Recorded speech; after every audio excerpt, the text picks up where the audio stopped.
right, so test is Tuesday. It's on 1.1 through 1.6. I picked some questions on the review that I want to focus on with you guys. I'm going to start with the newer stuff because with domain range, increasing, decreasing, and constant, you guys had that on the quiz. So I'm going to go towards more of the 1.4 through 1.6 on the review. But don't forget how to do the old stuff too. So I gave you guys back the quizzes. Make sure you look over the quiz. Don't make the same mistake that you made on the quiz on the test. I'm going to go back to number 1. We'll find the domain range in our increasing, decreasing, and constant. So let's look at 1D. So here, the left side of our graph has a closed circle. The right side has an open circle. On the answer key, they're arrows, so the answers are going to be a little bit different from the answer key, but we'll do it together where it has a closed circle and an open circle. So let's start with the domain. Our domain is the x value, so I start at the left side of my graph. What's the smallest x value that our graph has?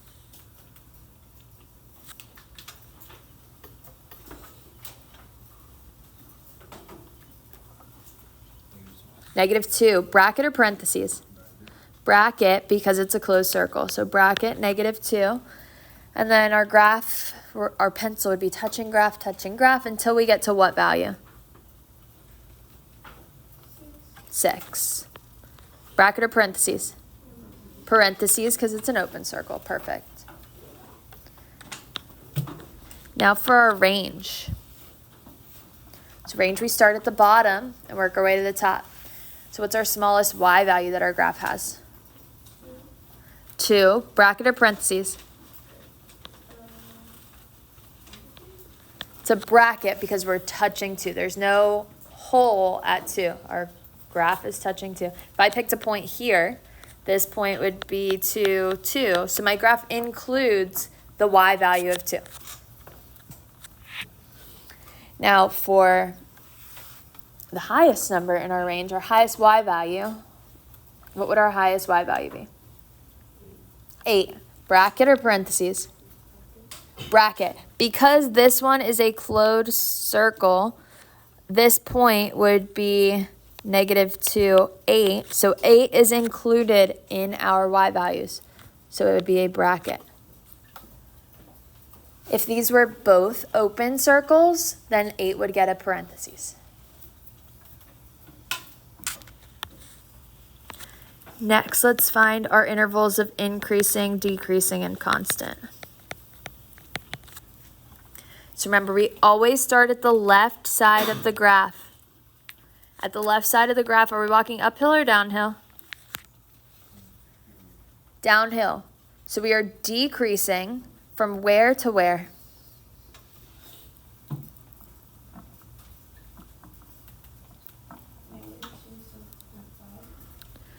We'll call that 1 because it's right in between 0 and 2. So I'll say -2 to 1. Bracket or parentheses? Parentheses. Why is it parentheses? Always. Increasing, decreasing, and constant is always parentheses. I put that in the wrong one. This should be decreasing. We're decreasing from -2 to 1. So these are always parentheses and always x values.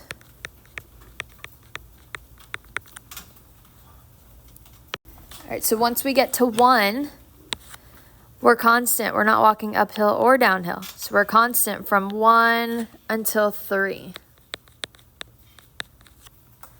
And then at 3, we start walking uphill again. So from 3 to what?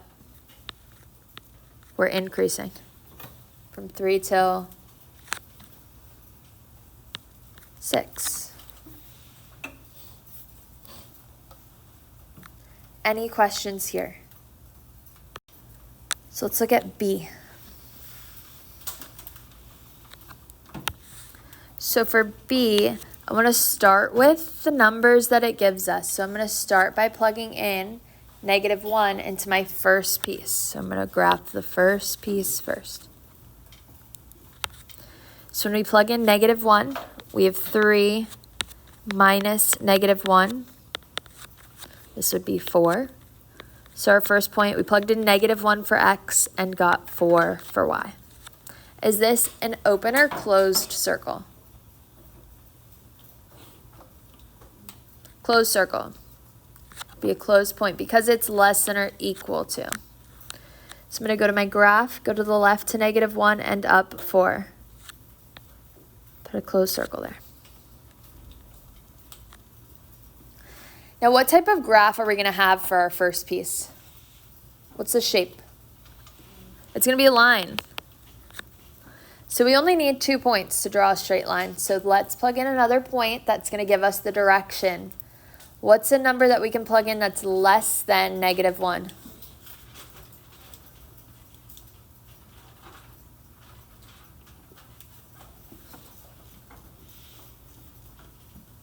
-2?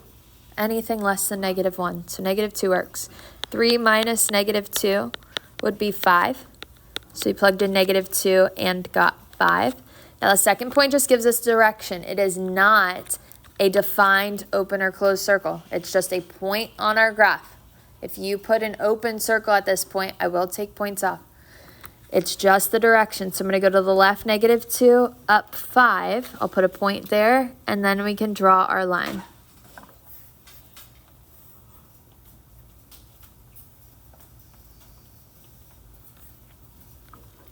So that's our first piece. The line gets an arrow because there's no stopping. If I had, let's say, from -5 to -1, it looks like this. We'll give the board a second to catch up. But if it looks like this, we would have a starting and a stopping point for our line. But because it doesn't look like this, it just keeps going.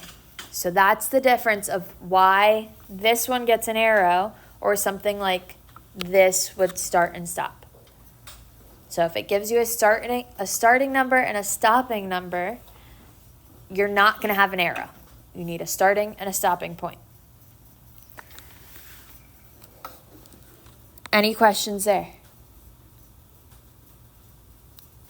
Perfect. Let's do the second line now, or second part of our graph, our second piece. What's the shape of our second piece going to be? A parabola. It's going to be parabola shaped. Now, it may not look like a U on our graph because it depends on which piece of the parabola we have, but we'll plug in multiple numbers to get a better idea of the shape of our graph. So what's the first number I have to plug in? 1. You always want to plug in the number that it gives you first. Whether it's a greater than or equal to or just a greater than, you always want to start with that number. So we have 1 squared plus 1. This would be 2. So when we plug in 1, we get 2. Is it an open or closed circle? An open circle. So I'm going to go to my graph. I go to the right one and up 2, and we'll put an open circle. Now we need more than 1 point when we're graphing a parabola. So next I could plug in any number greater than 1. So let's plug in 2. 2 squared plus 1 would be 5. So my next point would be 2, 5. Now this point just gives us the shape of our graph. It is not another open circle. The only open circle is at your numbers that it gives you, your key numbers here. So we're going to go to the right 2 and up 5. We'll put a point. Let's graph one more just so we have a better shape for our parabola. Let's plug in 3. So 3 squared plus 1 would be 10. So next we're going to go to the right 3 and up 10.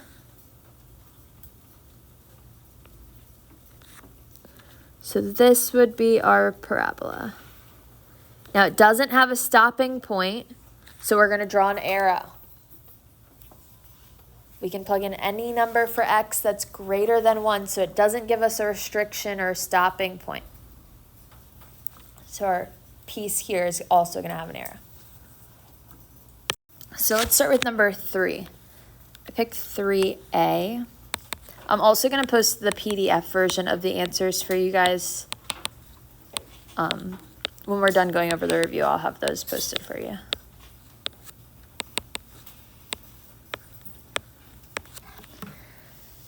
So for 3a, we want to determine if the function's even, odd, or neither. So to determine if it's even, odd, or neither, we want to plug in a number and its opposite. So a good number to plug in would be like 2 and negative 2. If we get opposite answers, then our function would be odd. If we get the same answers, then it's even. And if we get totally different answers, then it would be neither. So looking at A, I'm going to plug in 2 and negative 2. So I have 2 minus 7 times 2. This gives us 2 minus 14, and 2 minus 14 would be negative 12. When we plug in negative 2, we get 2 minus 7 times negative 2. So negative 7 times negative 2 would be positive 14, and 2 plus 14 would be 16. So if we get negative 12 and 16, what does that tell us? Neither. Awesome.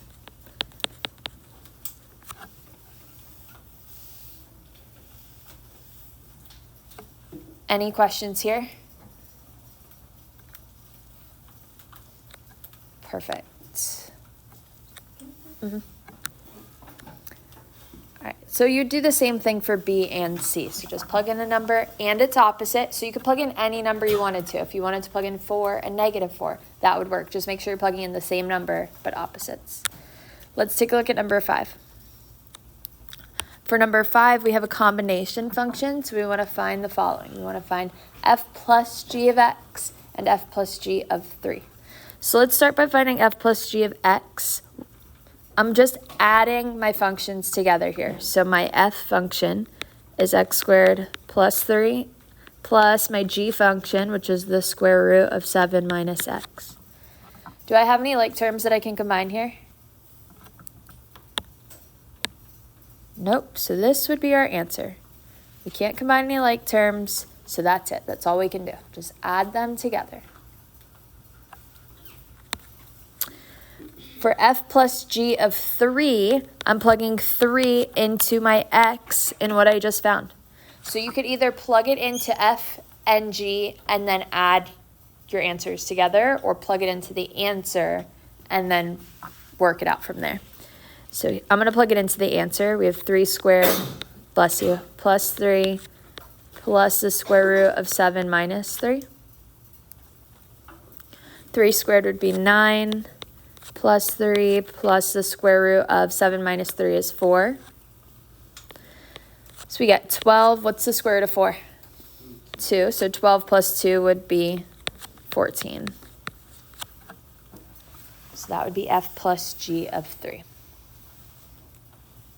So for something like C, for the even, odd, or neither, whenever you have like a cubed root or a square root, you want to think about what you're going to plug in a little bit more. So 2 and negative 2 may not be the best choice here. It doesn't really hurt us, because if I plug in 2, I know that I could take the cubed root of 1. So it's going to work out here. So let's do it. When we plug in 2, we have 2 minus 1, which would be the cubed root of 1. And what's the cubed root of 1? 1. Perfect. Now when we plug in negative 2, we have the cubed root of negative 2 minus 1. So the cubed root of negative 3. Are these the same number? 1 and the cubed root of negative 3. Are they the same? No. Are they opposites? Are they the same number but opposite signs? No. So then our answer here would be neither.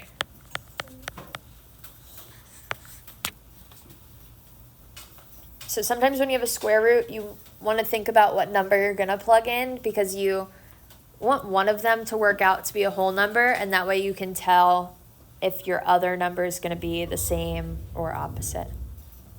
X squared plus 3 over the square root of 7 minus x. So in a combination function, 3 things we have to check for in our domain. The first is the domain of f of x. The second is the domain of g of x. And then the third is the domain of the new function. So let's check our domain for f of x. In f of x, is there anything that we can't plug into x here? Do we have any square roots? Do we have any fractions? No. So our domain would be all real numbers. So it's negative infinity to infinity. If we put that on a number line, we'll put it on a number line so we can see it. It would be the entire number line. Now let's find the domain for g of x. So in g of x, we have a square root. What can we not have under a square root? A negative. So we'd set whatever's under our square root greater than or equal to 0. So when we solve here, I'm going to add x, move it to the other side. So we get 7 is greater than or equal to x. I'll put that as our domain here. So 7 is greater than or equal to x. So if you want to think about it the other way, we're saying that x is less than or equal to 7. So we're talking about values that are less than 7. So if I put this on the number line, we've got from 7 and less than that. Next, we want to find the domain of the new function. So our new function is f divided by g, so this function here. Now we have a fraction and a square root. So what would we have to do here? Set the denominator greater than 0, or whatever is under our radical in the denominator. So here we have to add x to both sides, so we get 7 is greater than x. So it's the same thing we just had, but here it'll be an open circle because we can't include 7 because we can't get 0 in the denominator. So now our domain for our answer is the overlap of these 3 lines. So what would the overlap be?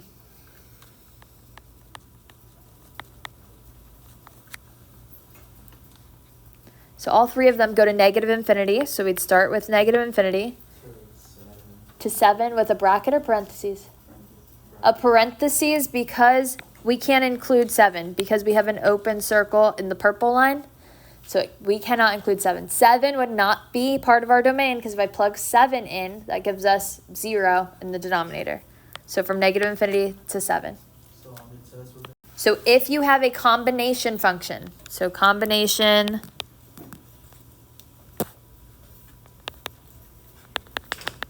those are the ones where you add, subtract, multiply, or divide. So here we were dividing. So this is a combination function. You have to check the domain of the 3 things, and your answer is going to be where all 3 overlap. If it's a composition function, you only check for the 2 things, which we'll do one of those also. Next, we have a composition function. We want to find f of g. Now, remember, it could be written like f of g of x, like this, or it could be written as f of g of x. These mean the same thing. Which function is on the inside? G. So I'm going to take my function g, plug it inside my f function. So we have the cubed root of x cubed plus 1 minus 1. And we can simplify.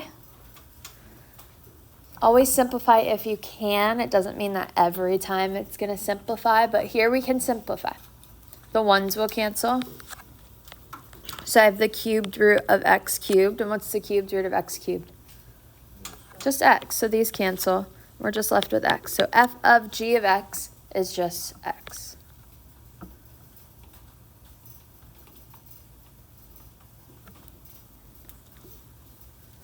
Next, it asks us to find f of g of 0. Now, this is the same thing as saying f of g of 0. It could be written either way. So you may see it one way on the test, you might see it the other, so just know that these mean the same thing. What would I need to do for c?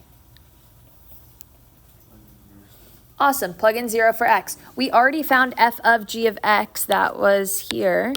F of g of x we said is x. So what's f of g of 0 going to be when we plug in 0?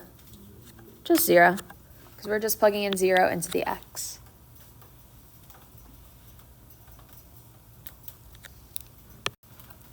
I'm also going to do 7 so we can practice the domain one. So let's do 7D. So it asks us to find the domain of f of g of x. So first thing we could do is find what f of g of x is. What's on the inside? G is on the inside, so I'm going to take my function g, plug it into the function for f. So this would be 1 over x cubed. Now when I plug it in, I'm going to plug it in parentheses. You don't have to plug it in parentheses if you're just adding or subtracting to what you're plugging in, but here since we're plugging it into and it has a power, we want to put it in parentheses because that power is applying to the numerator and the denominator. So you could leave your answer like this. This would be perfectly fine on the test, or if you want to simplify it a little bit more, the 3, the cubed, would get distributed to the top and the bottom. What's 1 cubed? Just 1. And so it'd be 1 over x cubed. So you could leave it the first way, but you need the parentheses. If you're missing the parentheses, I would take points off. So you could either leave it with parentheses or you can distribute the cubed to the numerator and the denominator. Now that we found f of g of x, we need to answer the question. We got to find the domain.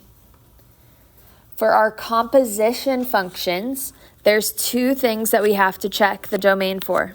What's the first one? Anybody remember? Yes, but there's 2 things we have to check the domain of. The first one is the inside.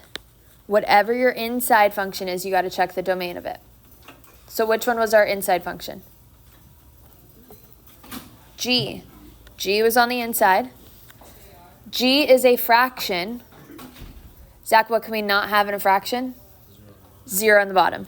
So we'd set our denominator not equal to 0. So we don't have to solve here. It's just x does not equal 0. X does not equal 0 for our inside domain. If you want to put it on a number line, you can. Because remember, we are looking at what overlaps in our domain. So I'm talking about all numbers except 0 here. So this is what our number line would look like. Second thing we have to check is the domain of the new function.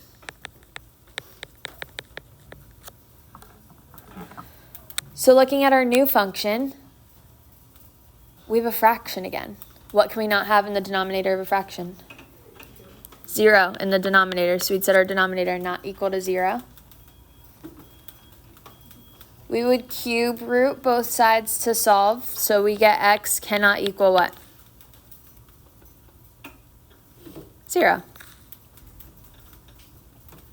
So again, the domain of our new function is x does not equal 0. So I'd have a hole here at 0, and it'd be everything to the left and to the right. So now we have to write it in interval notation. How would we say everything except 0?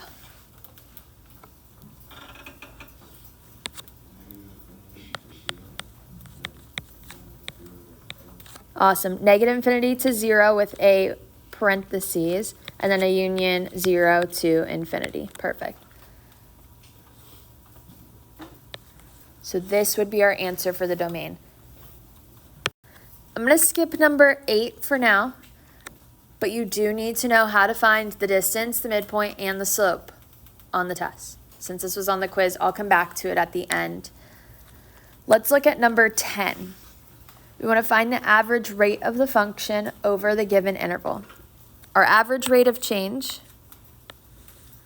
is the same thing as the slope.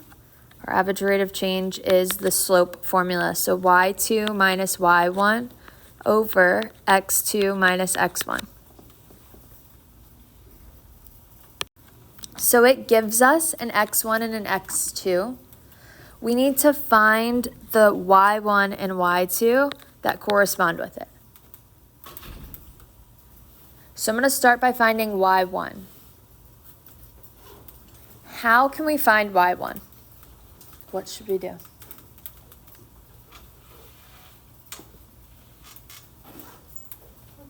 Plug it in. We're going to plug in the x1 to find y1. So I'm going to plug in -2 into my function here. I have 5 times -2 to the 4th power minus 2 times -2 plus 3. -2 to the 4th power would be what?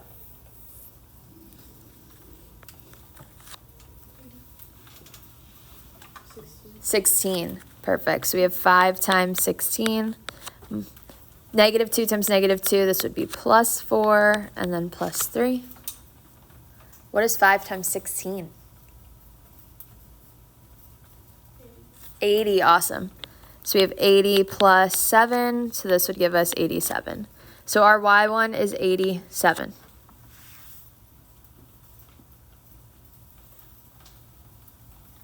Now we want to do the same thing to find our y2. But what am I going to plug in to find y2? 1. Awesome. We're going to plug in our x1, or our x2 to find y2. So when x is 1, we're seeing what is our y. So we have 5 times 1 to the 4th power minus 2 times 1 plus 3. 1 to the 4th power would just be 1 times 5 would be 5. Minus 2 plus 3. 5 minus 2 would be 3. Plus 3 would be 6. So our y2 is 6. Now we can plug it into our rate of change formula, which is our slope formula. So I have y2 minus y1. That'll be 6 minus 87.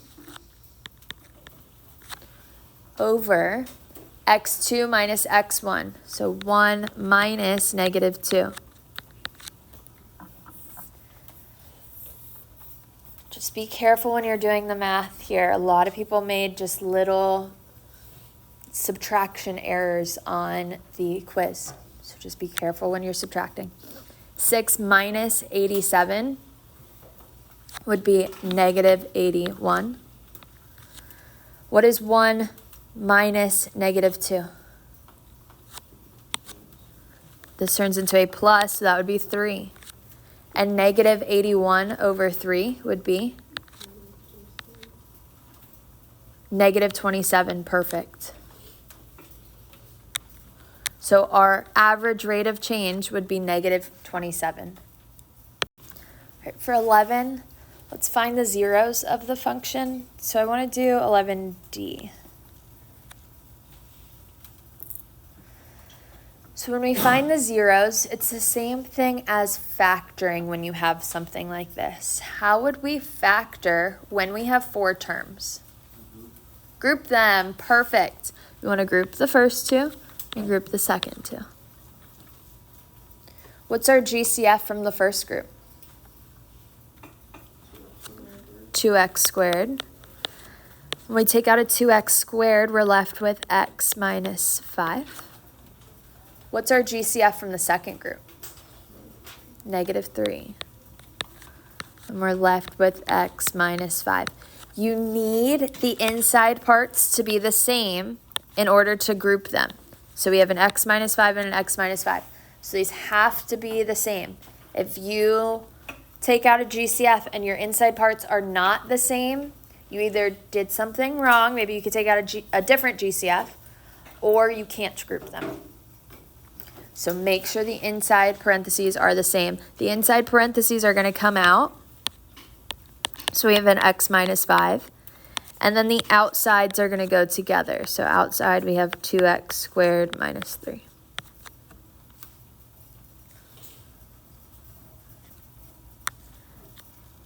So now we factored. This says find the zeros though, so we have to go all the way and solve. So once we factor, we can set each parentheses equal to 0. So we get x minus 5 equals 0. 2x squared minus 3 equals 0. So in our first one, when we add 5 to move it to the other side, we get x equals 5.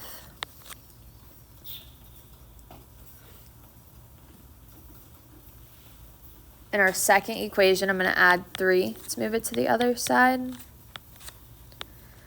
So 2x squared equals 3. What would we do next? Divide by 2. So x squared equals 3 halves. What do we do next? Take the square root of both sides. Perfect. So I get x equals what? Awesome. Plus or minus square root 3 over 2. Can't simplify the radical, so we'll just leave it like this. You don't need to rationalize. This would be okay. But don't forget the plus or minus. Anytime you take the square root of both sides, when you're putting the square root in the equation, if you're taking the square root of both sides of the equation, you need a plus or minus. All right, so looking at B for 11, when we find the zeros. Whenever you have a fraction, we only care about the numerator when we're finding the zeros. Because if our numerator is 0, the whole fraction is 0. So here we just need to set the numerator equal to 0. So we get x minus 4 equals 0, and then add 4 to the other side. So x is equal to 4.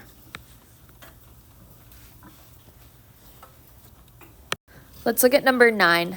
Determine if the lines are parallel, perpendicular, or neither. So for A, it gives us 2 equations. How would I find the slope in my first equation?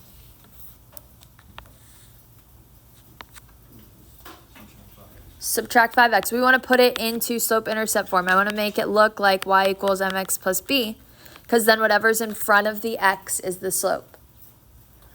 So when I subtract 5x to move it to the other side, we get y equals negative 5x plus 9. What's our slope here? Negative 5. So our slope here is negative 5. Let's do the same thing for the next one. What would I need to do in my second equation to find the slope? Add 1 to move it to the other side. So we get y equals 1/5 x plus 1. What's our slope here? 1/5. So we have a slope of negative 5 and 1/5. What does that tell us that these lines are? Perpendicular. These are opposite reciprocals, so our lines would be perpendicular. So parallel lines are going to have the same slope. Perpendicular lines will have opposite reciprocal slopes.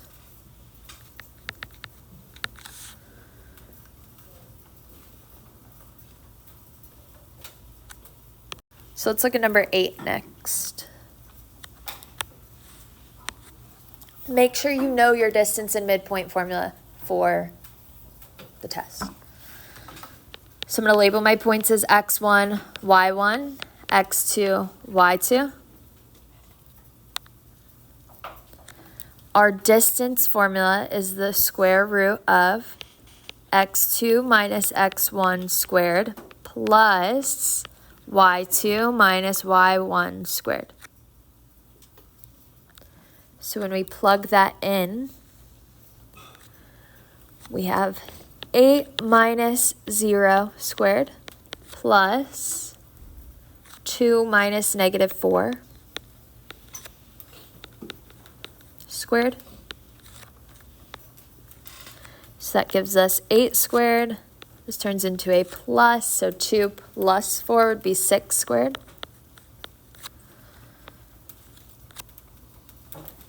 8 squared is 64. 6 squared is what? 36. Perfect. Be careful when you're doing the math here. A lot of people made little mistakes on the math. They put 6 squared as 12. So just be careful with the math. What is 64 plus 36? 100. And what's the square root of 100? 10. Always, always simplify your square root if it can be simplified. A lot of people simplified incorrectly because a lot of the questions for distance on the quiz could not be simplified. So just be careful when you're simplifying your radical. Any questions here?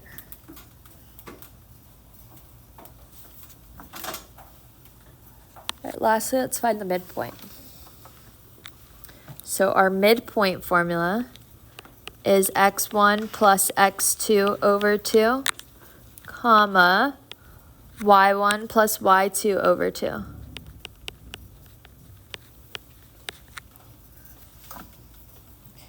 Now for your midpoint, it is a point, so make sure you put parentheses as you're writing your coordinate point.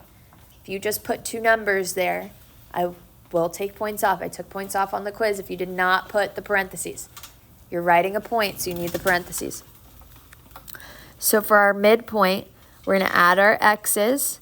We have 0 plus 8 over 2. And then we add the y's. Negative 4 plus 4 over 2. Bless you. So this would be 8 over 2. What's negative 4 plus 4? 0 over 2. So this would simplify to 4 comma 0. Yes? Can you put y2 as 2 instead of 4 in the distance formula? I definitely did. Thank you.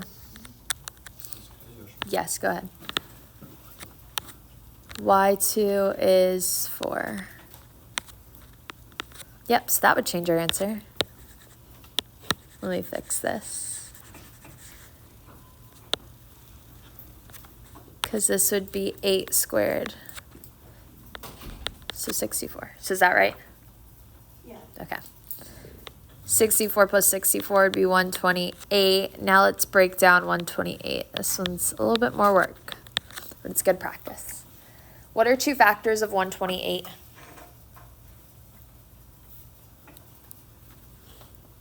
4 and 32. Two factors of 32 would be 4 and 8. We can break down the 4s also. Two factors of 8 would be 4 and 2, and the two factors of 4 are 2 and 2. So you've got a pair of 2s, a pair of 2s, and a pair of 2s. So 3 2s would come to the outside because we had 3 pairs of 2s. So 2 times 2 times 2 on the outside, and then 1, 2 did not get circled, so that 2 has to stay on the inside. So we end up with 8 square root 2.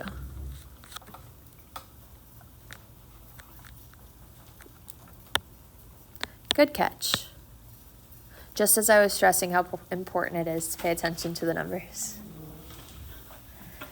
All right, on the next page, we want to find the inverse. We'll do 14.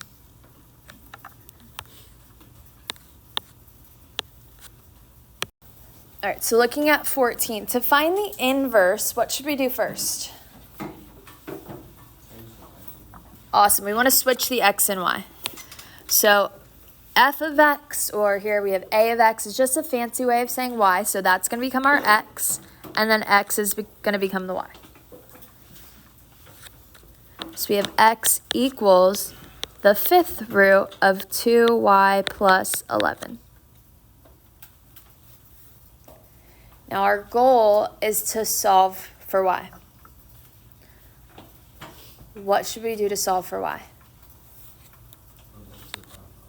Awesome. We're going to raise both sides to the power of 5. So I'm going to raise them to the 5th power here, because that'll cancel out with our 5th root. So we have x to the 5th power is equal to 2y plus 11. Now be careful because the order that we do things matters. What do we have to do next? Move 11 over. We're going to subtract 11 to move it to the other side. So we have x to the 5th power minus 11 equals 2y. What should we do next? Divide by 2. So x to the 5th power minus 11 over 2. Now what's the very last thing that we need to do? Put the little -1. We got to name the inverse. Don't forget to put the little inverse symbol. Put that little -1. You could either change it back to f of x if you want to, or just leave it as y. Y is fine. But don't forget the name for the inverse, the little inverse symbol.